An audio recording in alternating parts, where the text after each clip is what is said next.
ನೀವೇನಾದ್ರೂ ಆನ್ಲೈನ್ ಆಗಿ ಯಾವ್ದಾದ್ರು ಪ್ರಾಡಕ್ಟ್ ಆರ್ಡರ್ ಮಾಡಿದೀರಾ, ಆರ್ಡರ್ ಮಾಡಿದ್ದು ಮಿಸ್ ಡೆಲಿವರಿ ಆಗಿದೆಯಾ, ಅಥವಾ ಪ್ರಾಡಕ್ಟ್ ಚೇಂಜ್ ಬಂದಿದ್ಯಾ, ಅಥವಾ ನೀವು ರಿಟರ್ನ್ ಹಾಕಿದ್ರು ಕೆಲವೊಂದ್ಸಲಿ ದುಡ್ಡು ಬಂದಿಲ್ವಾ, ಅದಕ್ಕೆ ಏನ್ ಸ್ಟೆಪ್ ಅದ, ಅದನ್ನ ಹೆಂಗ್ ನಾವು ಕಾನೂನಾತ್ಮಕವಾಗಿ ರಿಟರ್ನ್ ತಗೋಬೇಕಂತೇಳಿ ಆ ಸ್ಟೆಪ್ಗಳನ್ನ ನಾ ಈ ಮೂಲಕ ತಿಳಿಸ್ಕೊಡ್ಲಕ್ಕೆ ಇಷ್ಟಪಡ್ತೇನೆ. ಮೊದಲೇನದ, ನೀವು ಹೆಲ್ಪ್ ಲೈನಿಗೆ ಒಂದ್ಸರಿ ಕಾಂಟ್ಯಾಕ್ಟ್ ಮಾಡ್ರಿ. ಫ್ಲಿಪ್ಕಾರ್ಟ್ ಆಗಿರ್ಬೋದು, ಅಮೆಝಾನ್ ಆಗಿರ್ಬೋದು, ಹೆಲ್ಪ್ ಡೆಸ್ಕ್ ಅಂತ ಒಂದು ಇರುತ್ತೆ ಆ್ಯಪ್ನಾಗ, ಅದಕ್ಕೆ ಕಾಂಟ್ಯಾಕ್ಟ್ ಮಾಡ್ರಿ, ಕಂಪ್ಲೇಂಟ್ ರೈಸ್ ಮಾಡ್ರಿ, ಇಮೇಲಿಗೆ ಕಾಂಟ್ಯಾಕ್ಟ್ ಮಾಡಿ ಕಂಪ್ಲೇಂಟ್ ರೈಸ್ ಮಾಡ್ರಿ. ಬೈ ಚಾನ್ಸ್ ಅದಕ್ಕೆ ರಿಪ್ಲೈ ಬಂದಿರಲಿಲ್ಲ ಅಂದ್ರ ಭಾರತೀಯ ಗ್ರಾಹಕ ಸಂರಕ್ಷಣಾ ಕಾಯ್ದೆ 1986 ಪರಿಹಾರ ಹೇಗ್ ಪಡ್ಕೋಬೇಕಂತ ನಾ ಈ ವಿಡಿಯೋದಲ್ಲಿ ತಿಳಿಸ್ಕೊಡ್ತೀನಿ ನಿಮಗೆ. ಈ ಡಾಕಿಲ್ ಪೋರ್ಟಲ್ ಅಂತೇಳಿ ಒಂದು ಗೌರ್ಮೆಂಟ್ ವೆಬ್ಸೈಟ್ ಬರುತ್ತೆ. ಆ ಗೌರ್ಮೆಂಟ್ ವೆಬ್ಸೈಟ್ ಅಲ್ಲಿ ನೀವು ಕಂಪ್ಲೇಂಟ್ ರೈಸ್ ಮಾಡ್ಬೇಕಾಗತ್ತ.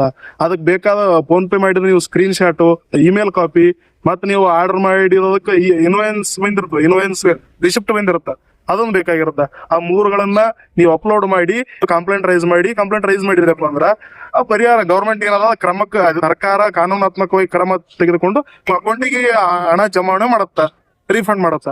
ನಿಮಗೆ ಏನಾದ್ರೂ ಹೆಚ್ಚಿನ ಕಾನೂನು ಸಲಹೆ ಬೇಕಾಗಿದ್ರೆ ಈ ವಿಡಿಯೋ ಕಮೆಂಟ್ ಮಾಡ್ರಿ. ನಾನು ನೆಕ್ಸ್ಟ್ ಆ ಟಾಪಿಕ್ ಬಗ್ಗೆ ತಮ್ಮ ಕಾನೂನು ಅರಿವು ಮೂಡಿಸೋಗೋಸ್ಕರ ನಾನು ವಿಡಿಯೋ ಮಾಡುತ್ತೇನೆ. ಎಲ್ಲರೂ ಸಂವಿಧಾನವನ್ನ ಗೌರವಿಸೋಣ. ಜೈ ಸಂವಿಧಾನ, ಜೈ doctor B R Ambedkar. Like ಮಾಡಿ, ಶೇರ್ ಮಾಡಿ.